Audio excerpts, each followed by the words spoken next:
Railway జోన్ను ఏర్పాటు చేయడానికి కేంద్రం సిద్ధంగా ఉన్నా అవసరమైన స్థలం ఇవ్వలేదన్న కేంద్ర మంత్రి పీయూష్ గోయల్ ఆరోపణలను బొత్స సత్యనారాయణ ఖండించారు. రైల్వే జోన్ కోసం 52 ఎకరాల భూమిని రాష్ట్ర ప్రభుత్వం కేటాయించింది. అడ్డంకులు అన్ని తొలగించి రైల్వే జోన్ కోసం భూములు అప్పగించామన్నారు.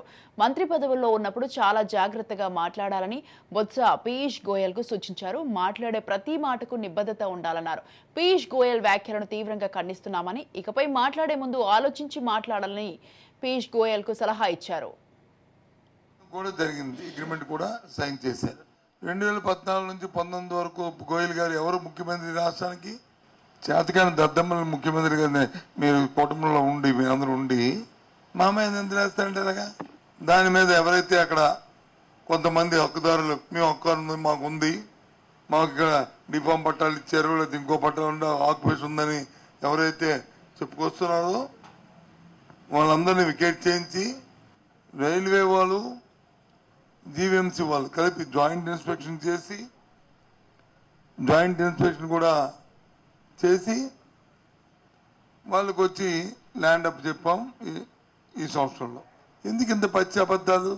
ఆ రోజు రైల్వే మంత్రి కదా, మీ కూటమిలోనే కదా 14లో వచ్చారు, సేమ్ కూటమి 14లో కూడా కూటమే కదా.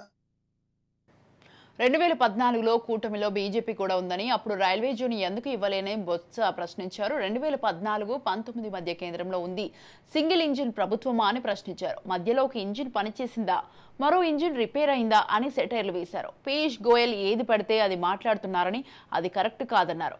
విద్యాశాఖపై చేస్తున్న ఆరోపణలను నిరూపించాలన్నారు. నిజం లేదు గనుకే తప్పుడు కథనాలు ప్రచారం చేస్తున్నారని బొత్స అన్నారు. రాష్ట్రంలో ఏ ఒక్క అధ్యాపకుడు అయినా విద్యాశాఖ మంత్రిగా ఉన్న నాపై వేలెత్తి చూపించలేడని, విద్యాశాఖలో అవినీతి జరిగిందని చెప్పగలరా అని సవాల్ చేశారు.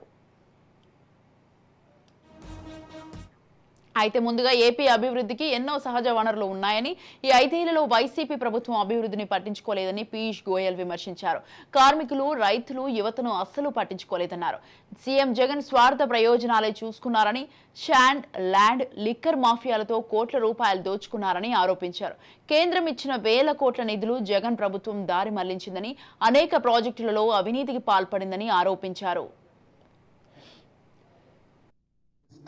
It was a fast developing state, but sadly in the last 5 years it has been overtaken, it has been run primarily for the benefit of sand mafia, for the benefit of land mafia, for the benefit of liquor mafia, and the people of Andhra Pradesh have only found the central schemes which came to Andhra Pradesh to support them, many of which also have not been implemented fully.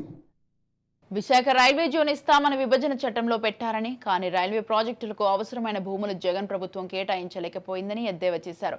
పంచాయతీలకు కేటాయించిన నిధులు దుర్వినియోగం చేశారన్నారు. గ్రామాల అభివృద్ధి లేకుండా జగన్ సొంత అవసరాలకు డబ్బులు వినియోగించారని, ఏపీని అన్ని విధాల నాశనం చేసిన వ్యక్తి జగన్మోహన్ రెడ్డి అని తీవ్రస్థాయిలో విమర్శించారు.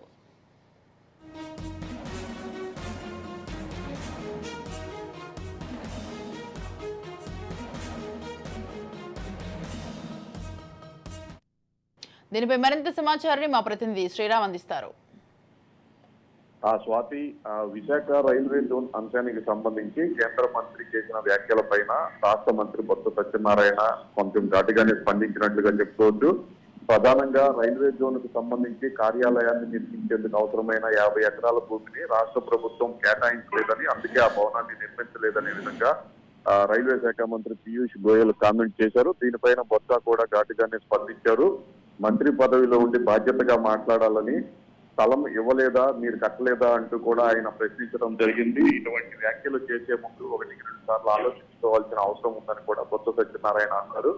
ఇటువంటి వ్యాఖ్యలు ప్రజల్లో గందరగోళాన్ని సృష్టిస్తాయని కూడా ఆయన చెప్పడం జరిగింది. మొత్తానికైతే పీయూష్ గోయల్ వ్యాఖ్యలతో ఇటు రాష్ట్ర ప్రభుత్వం వైపు నుంచి మంత్రి కూడా స్పందించడంతో ఈ వివాదం ఈ ఎన్నికల సమయంలో తిరిగి రాజుకునే అవకాశం ఉందని అయితే భావిస్తున్నారు. Swathi. Right. Thank you, Sriram. Thanks for the details.